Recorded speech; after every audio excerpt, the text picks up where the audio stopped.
Test Drive with Graham Fletcher. This week on Test Drive, we look at the 1994 Acura Integra. Now, this is the third generation of this car, and as you're about to find out, it's definitely the best one to date. The improvements in the car's overall performance starts with the suspension. This year, the ride comfort has been increased substantially without any sacrifice in the handling department. A brace between the shock towers adds to the overall body rigidity, further enhancing the handling characteristics. The improved ride quality is down to the softer spring rates and beefed up progressive rate shocks. The Integra features double wishbone suspension both back and front. The advantage this gives the car is that it minimizes camber change during transition. This has made the car very quick through the pylon test, and in fact one of the best we've tested in a long while. Only right at the limit did body roll and mild understeer become evident. Complementing this wonderful design is a very precise variable rate power assisted steering setup. Point the car and it obeys almost instantaneously.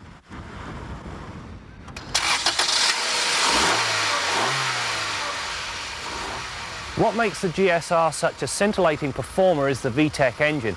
It produces 170 horses and 128 pounds-feet of torque.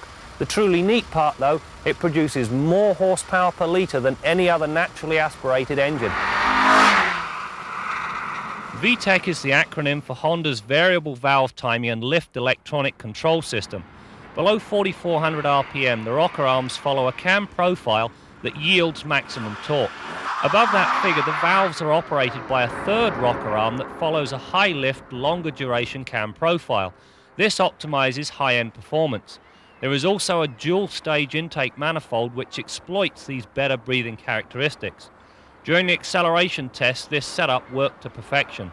We clocked the 0 to 100k time in just 7 seconds. Matched with this engine is one of the best transmissions available in a front-wheel drive car. The throws are short and the feel precise. Combine that with a nice light progressive clutch and you have one easy car to drive. Stopping power is supplied by a four-wheel disc brake system that comes with Honda's own anti-lock design. Stopping distances are at just 116 feet from 80k, respectable. That said, not all is right here. The logic module that controls the anti-lock brakes intervenes far too early. The result is longer than necessary stops in anything but dry conditions. The algorithm needs rethinking. As with any other 2+2, the rear seat environment is very cramped. However, fold either or both halves of the split folding rear seats down and you end up with an inordinate amount of cargo space. The drawback? The lift over. It's far too high. If anything slides forward, it's very difficult to retrieve. Inside, the GSR is nicely appointed. There is a full slate of power items plus cruise. The dash is simple and straightforward, as are the climate and radio controls.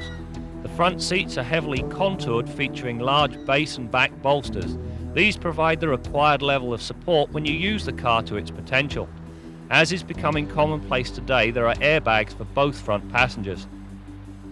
Well, that's it for this week's test drive. As I indicated off the top, this is the best Integra to date. However, before I go, I've got a couple of minor peeves.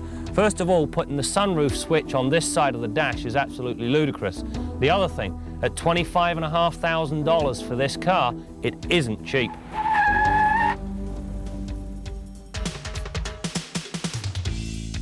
It's time for an update on our long-term Impreza. One of the important things with any car is the thought that's been put into the underhood layout.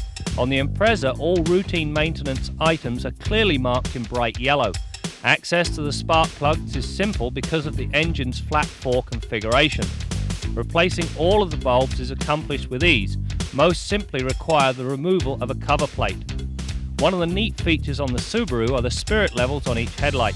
These make adjusting the lights a piece of cake. Now there's no excuse for improperly aligned headlights because most people have access to a flat piece of ground and a screwdriver. The only downside to the Subaru is the placement of the fuse box. It sits high up on the left kick panel. The other problem is trying to relate the pictogram to the actual fuses. They should be numbered or otherwise identified. Next week, we'll take a look at the Volvo.